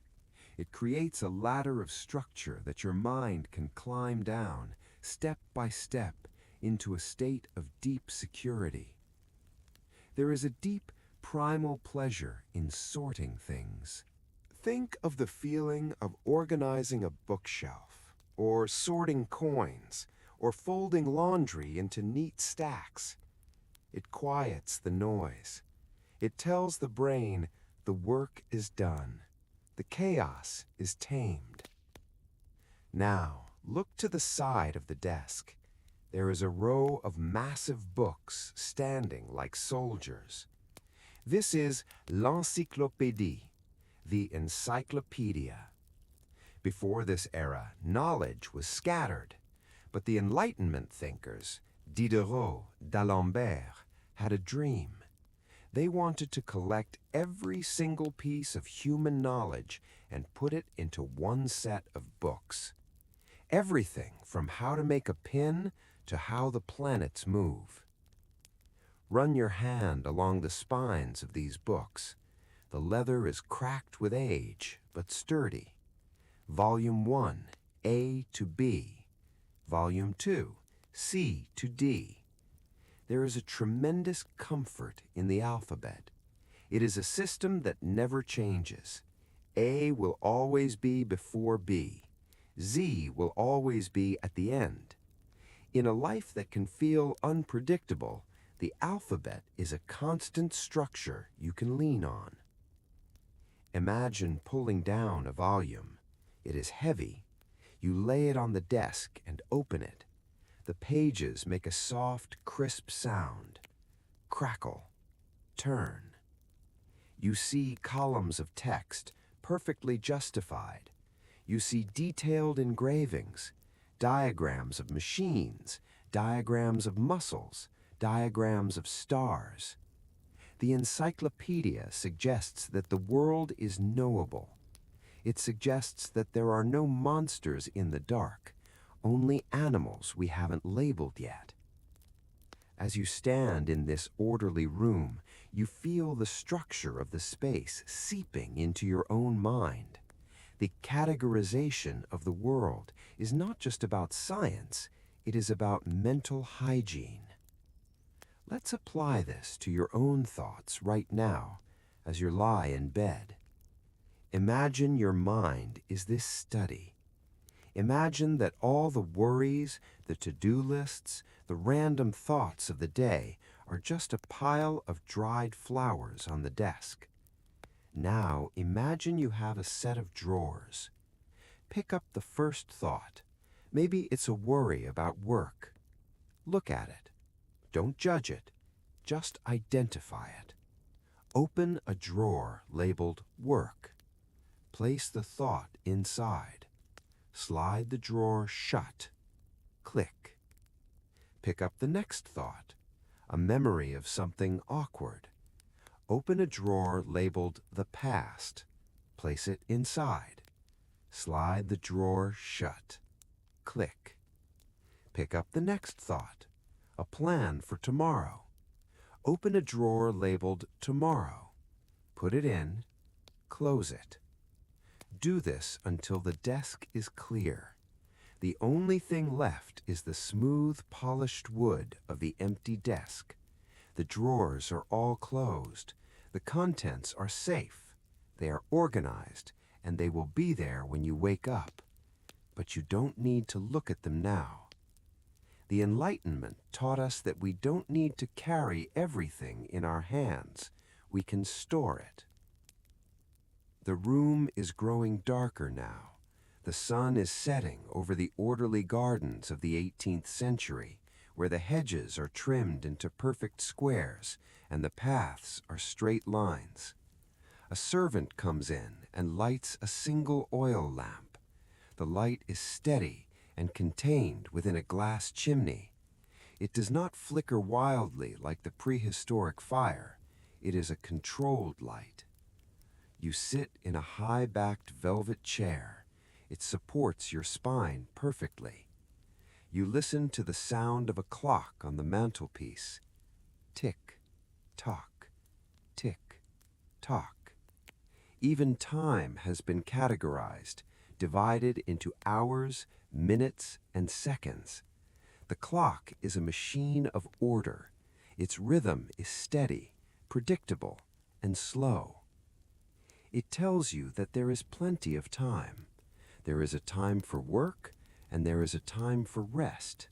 And right now, according to the great categorization of the day, it is the time for sleep. The books are closed. The ink is dry. The specimens are in their boxes. The universe is vast, yes, but tonight it feels manageable. It feels sorted. You are not floating in a void. You are resting in a library where everything has a place. You are part of the taxonomy of life. You belong here. You feel a heavy, structured relaxation. Your muscles align themselves. Your breathing aligns with the ticking clock. Kingdom, sleep. Phylum, rest. Class, Dream. The categories narrow down until there is only one thing left to do. Close the heavy book of the day. Smooth the cover. Place it on the shelf. The desk is empty. The mind is clear.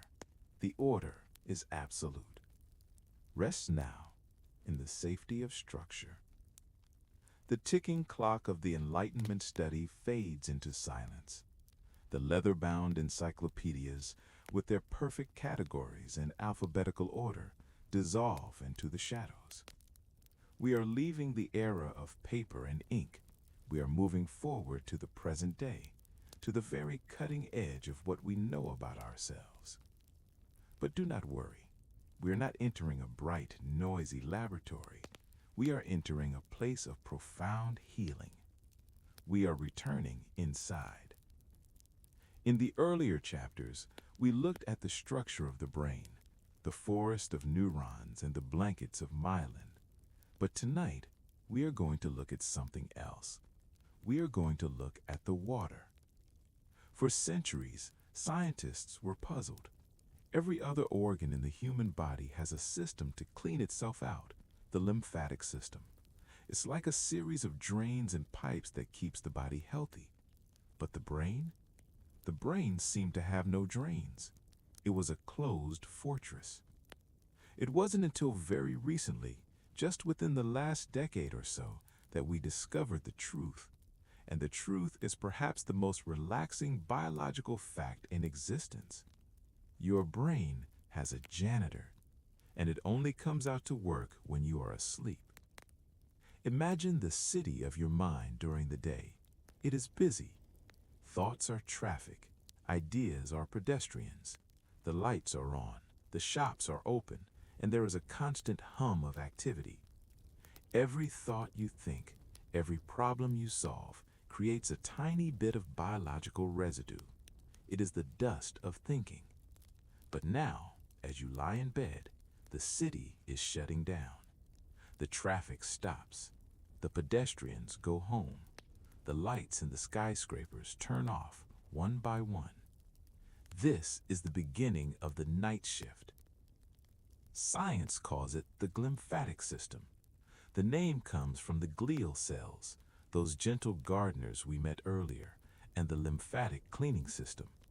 But let's visualize it as a tide. Imagine that your brain is a beautiful, intricate coral reef. During the day, the reef is teeming with fish, bright colors, and movement. But now, as you drift into deep sleep, something miraculous happens to the structure of the reef itself. This is the part that sounds like magic, but is pure biology. When you enter deep sleep, your brain cells actually shrink. They don't disappear, they just gently contract. They hug themselves tighter. Experiments show they shrink by up to 60%. Why do they do this? They are making space. Imagine a crowded room where suddenly everyone takes a step back, opening up wide, clear pathways between them. The density of the day relaxes. The tightness of your focus loosens. The physical matter of your brain literally creates room for peace. And then the water comes. This is cerebrospinal fluid. It is crystal clear, cool, and pure. It has been waiting on the outskirts of the brain, in the coastline of your skull. Now that the cells have shrunk and opened the channels, this fluid rushes in. Whoosh! It is not a violent flood. It is a slow, rhythmic, powerful wave. It washes through the brain tissue like a tide rising to cover a sandy beach. Visualize this internal ocean. It is cool and refreshing.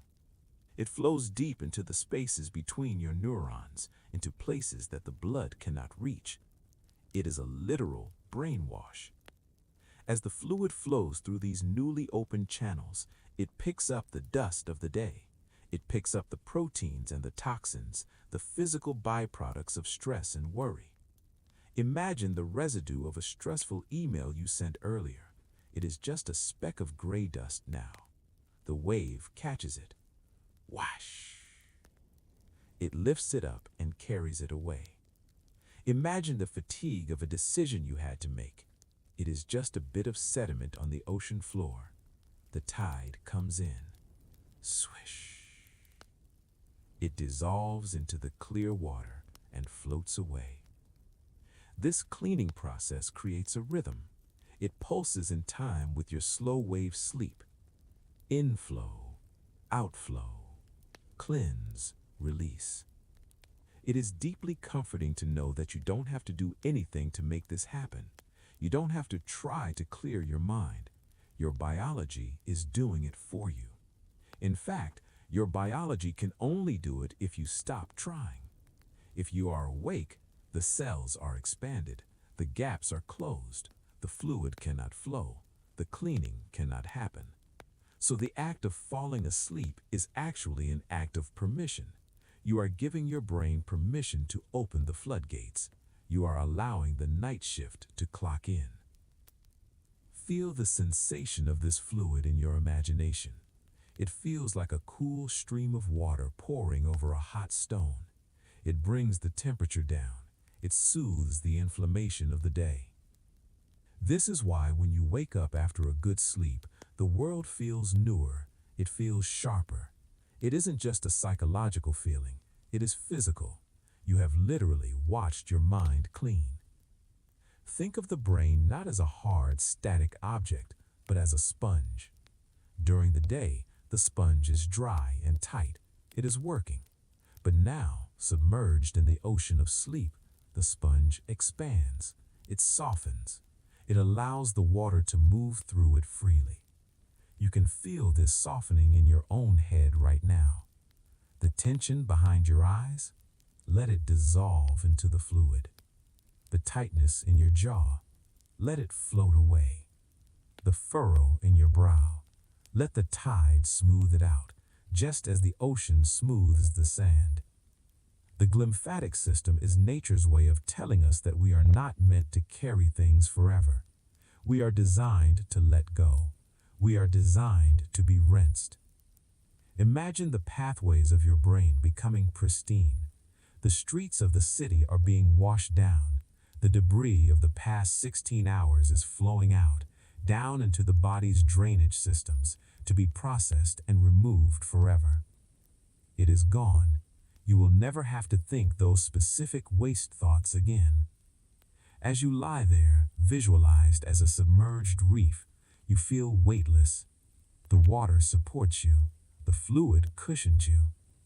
The sound of this chapter is the sound of underwater silence. It is a muffled, heavy quiet. The world above the surface, the world of noise, alarms, and demands, is far away. Down here, there is only the slow current. Push and pull. The water is luminous, glowing with a faint blue light. It moves with intelligence. It knows exactly where to go. It knows exactly which dark corners of your mind need cleaning. You might feel a sense of gratitude for this system. While you are unconscious, while you are traveling through dreamland, this tireless team of fluids and cells is working to ensure you have a fresh start. They are preparing you. They are polishing the lens of your perception so that tomorrow the sunlight will look brighter and the air will smell sweeter. But for now, the work is simply to flow. Let your thoughts drift like seaweed in this current. They are not anchored to anything. They just sway back and forth, back and forth. The cells shrink a little more. The space opens a little wider. The tide goes a little deeper. You are being purified. You are being renewed. The night shift has taken over control. You are off duty. You can hand over the keys. There is nothing left for you to manage. Just let the water run. Feel the cool, cleansing tide wash over the front of your mind, then the top, then the back, sliding down your spine, grounding you, calming you. You are fluid. You are clean. You are safe. Drift on the tide of your own healing. The ocean is calm tonight. The cleansing tides of the glymphatic system slowly recede. The waters within your mind have done their work, washing away the dust of the day, leaving the shores of your consciousness smooth, clean, and quiet. Now we prepare for the final ascent. We are going to lift the roof off the room you are sleeping in. We are going to dissolve the walls. We are going to float upward, past the clouds, past the atmosphere, past the moon, until we are drifting in the deep velvet silence of open space. You are weightless. There is no gravity here to pull on your shoulders. There is no pressure on your back. You are simply suspended in the great void, surrounded by 1 billion points of light. This is the 11th relaxing fact about intelligence. You are not just living in the universe, you are the universe. Let us look at the history of the very matter that makes up your brain. Billions of years ago, long before the earth existed, long before there were eyes to see or minds to wonder, there were only the stars. Imagine these ancient stars. They were not just twinkling lights, they were massive, roaring furnaces. They were the original alchemists. Deep inside their fiery cores, under pressure and heat that is impossible to comprehend, they were doing something miraculous. They were fusing atoms. They were taking the simplest element, hydrogen, and crushing it together to create helium, and then crushing that to create carbon, and nitrogen, and oxygen, and iron. Think of the carbon that makes up the cells of your hand. Think of the iron that courses through your blood. Think of the calcium in the structure of your bones. Think of the phosphorus in the DNA of your brain cells. None of these things existed in the beginning. They had to be forged. They had to be cooked in the hearts of giant stars. And then the stars died. Imagine a supernova. In a movie, this would be a loud, violent explosion. But here, in the vacuum of space, it is a silent, blooming flower of light. A massive star reaches the end of its life. It collapses inward, and then release. It scatters its insides across the galaxy. It sends out a cloud of dust and gas, rich with all those new elements. It is a cosmic seeding. This dust drifts for eons. It swirls, it gathers. Gravity gently pulls it together. It forms a nebula, a nursery of color, pink and purple and blue clouds floating in the dark. And eventually, that dust condenses. It forms a solar system. It forms a planet called Earth. It forms the soil. It forms the plants. And eventually, it forms you. This is the cosmic connection. It means that every single atom in your brain right now, the very atoms that are allowing you to understand these words, came from inside a star that died billions of years ago. You are quite literally made of stardust. Feel the profundity of that. You often think of yourself as being young. You think, I am 30 years old, or I am 60 years old, but that is just the age of your current form. The matter inside you is ancient. You are as old as the galaxy. This realization is the ultimate removal of weight. If you are a creature of the cosmos, forged in nuclear fire, composed of eternal matter, then the small worries of your Tuesday afternoon begin to look very small indeed. The awkward conversation, the unpaid bill, the missed deadline. From the perspective of a star, these things are invisible. They are fleeting. They are nothing. You are huge. You are part of the grand design. As you float in this imaginary space, looking down at the distant blue marble of Earth, you realize something else about intelligence. For billions of years, the universe was vast, beautiful, and complex, but it was unconscious. It didn't know it was beautiful. It didn't know it existed. It needed a way to see itself. So it grew eyes, it grew brains, it grew you. You are the universe observing itself. When you look at the moon, it is the universe looking at the moon. When you wonder about the stars, it is the stars wondering about themselves. This removes the feeling of loneliness. You can never truly be alone because you are woven into the fabric of everything that is. The barrier between you and everything else is just an illusion. It is a thin veil. And as you drift toward sleep, that veil becomes thinner and thinner. Feel the sensation of weightlessness growing stronger.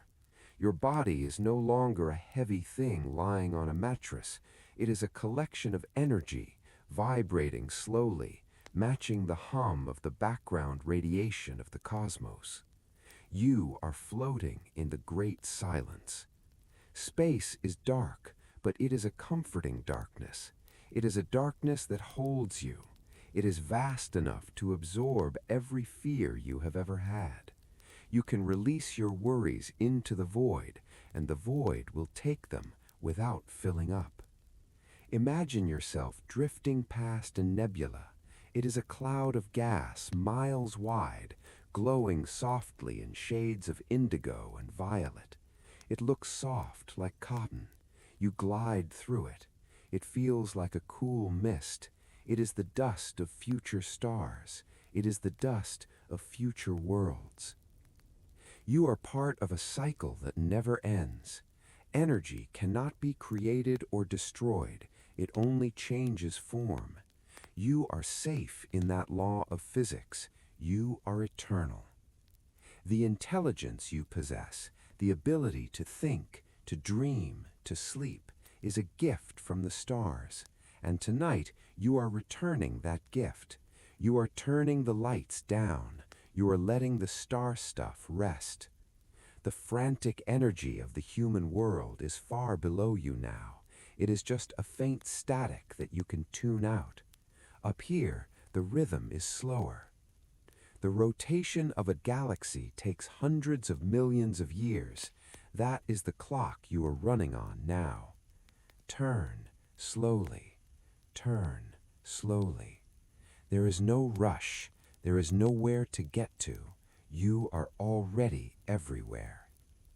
Feel the iron in your blood responding to the magnetic pull of the earth below, grounding you even as you fly. Feel the carbon in your body settling down. You are a child of the universe, and the universe is rocking you to sleep. The stars around you are not judging you. They are just burning, steady and true. They are your ancestors. They are watching over you with 1 billion unblinking eyes. You feel a sense of expansion. Your mind feels as wide as the sky. The tight knot of self is loosening, untying, spreading out until you cover the whole horizon. This is the ultimate relaxation, to be everything and nothing at all at once. You are stardust, drifting in the dark, waiting to dream. The silence of space is deep. It is a silence that has lasted for eternity. It wraps around you like a thick, heavy quilt woven from the night sky. Let yourself fall into that gravity. You are not falling down. You are falling out into the peace, out into the quiet, out into the home from which you came. You are the stars, and the stars are sleeping. We have traveled far tonight. We have sat by the first fires of humanity, feeling the warmth that sparked our first dreams. We have walked the slow, crunchy paths of the Greek olive groves. We have wandered the silent stone halls of Alexandria, and we have floated through the bioluminescent forests of your own biology. We have even touched the stars. But now, the journey is ending. You are drifting down from the cosmos. The vast, infinite expanse of space is fading above you, not disappearing, but simply becoming a distant, comforting blanket. You are descending slowly, gently, like a feather catching the air, down past the atmosphere, down past the clouds, down through the roof of your home, into the room where you are lying right now. Feel gravity return. It is not a heavy burden. It is a warm embrace. It is the earth saying, Welcome back. I have you. Feel the mattress beneath you. It rises to meet your weight. Feel the pillow supporting your head. The stardust that makes up your body is settling. The atoms are slowing down. We have spent this time exploring the history of intelligence, but the final fact, the most relaxing fact of all, is this. True intelligence knows when to stop. The smartest machine in the world has an off switch. The greatest minds in history spent a third of their lives asleep. The most complex ecosystems on the planet have seasons of dormancy. You do not need to be smart right now. You do not need to be clever. You do not need to be productive. You have reached the end of the line. The only thing left to do is the smartest thing of all. Let go. Imagine your mind is that great library we visited earlier. All day long, the doors have been open. The patrons, your thoughts, your worries, your plans have been bustling in and out. They have been asking questions, pulling books from the shelves, making noise. But now, look at the clock on the wall. It is late. The closing hour has arrived. It is time to shut down the library. Visualize this process. You are the caretaker. You are walking through the main hall of your mind. It is vast and beautiful, but it is time for it to rest. You walk to the first section, the section of today. Here are all the conversations you had, the emails you wrote, the tasks you finished. They are messy piles of paper on the desks. You do not need to organize them now. You simply take a large, heavy dust sheet, a soft white linen cloth, and you throw it over the desk. Whoosh. Settle. The clutter is covered. It is gone. The shapes are softened. You walk to the next section, the section of tomorrow. Here are the plans, the anxieties, the schedules. They are ticking clocks on the wall. You reach up and stop the pendulums. Tick, tock, silence. You turn the clocks to the wall. Tomorrow will wait. It has no power here. This room is closed. Now you begin to turn off the lights. Walk to the back of the great hall. There is a lamp burning there. It represents your focus. Click the switch. Snap. The light vanishes. A corner of the room plunges into a warm, comfortable shadow. Walk to the center of the room. There is a chandelier hanging high above. It represents your sensory awareness, the sounds, the sights, the feelings of the room. You find the dimmer switch on the wall. Slowly slide it down. Dimmer, dimmer, dimmer. The light turns from a bright yellow to a soft orange, then to a deep amber, then to a faint glow, and finally, dark. The visual world is gone. There is only the velvet black behind your eyelids. You are walking toward the massive front doors of the library. These are the doors to the outside world, the doors to the news, to the internet, to the demands of others. They are thick, heavy oak doors with iron hinges. You take hold of the handles. You feel the cool metal. You pull them shut. Creak. Thud. The sound echoes for a moment, then fades. The seal is airtight. The noise of the world is locked out. You are safe inside the fortress of sleep. Turn the lock. Click. Slide the deadbolt. Clunk. You are alone in the dark, but it is the most peaceful darkness you have ever known. It is the darkness of the womb, the darkness of the seed underground, the darkness of the deep ocean. Your internal library is silent. The books are sleeping. The knowledge is safe. You don't have to carry it anymore. Now, bring your attention back to your physical body, the vessel of your intelligence. We are going to power it down, system by system. Focus on your feet. They have walked you through the day. They have carried you through the ages.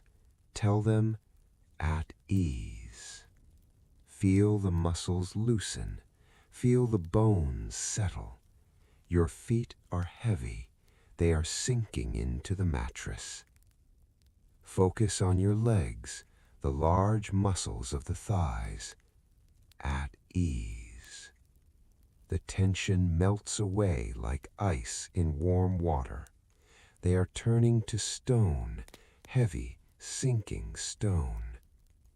Focus on your hands, the hands that type, that hold, that work. Let the fingers curl naturally.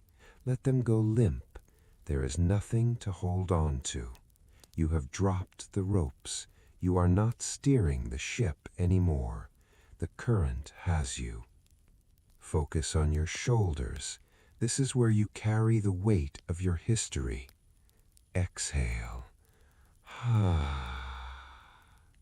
Drop them lower and lower still. Let them fall away from your ears. Let the burden slide off onto the bed. Focus on your jaw. Unclench the teeth. Let the tongue fall away from the roof of the mouth. The power of speech is turned off. The power of eating is turned off. There is only the breath, in and out, deep and slow. Focus on the eyes, the tiny muscles around the eyes that spend all day scanning and focusing. Let them smooth out. Let the eyes sink deep into their sockets.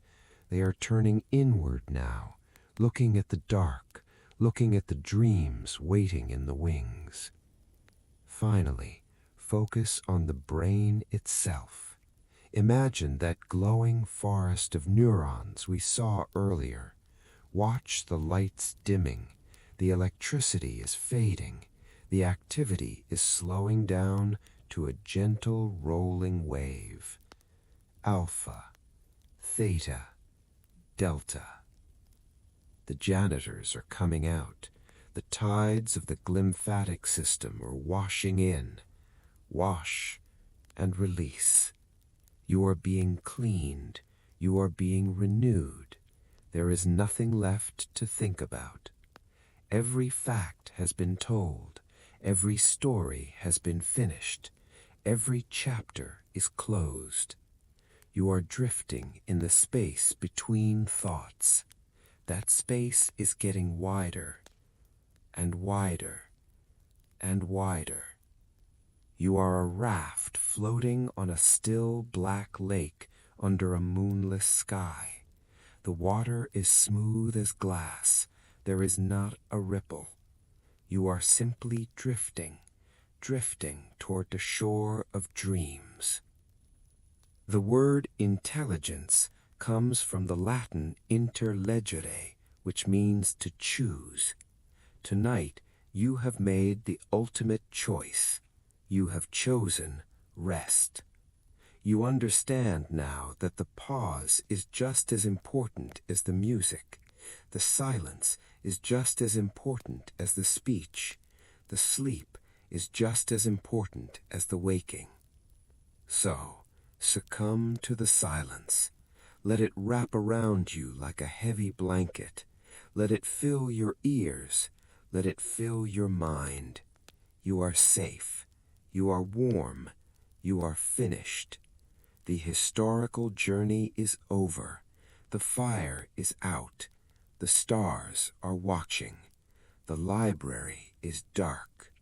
let go, drift, think, sleep. Good night.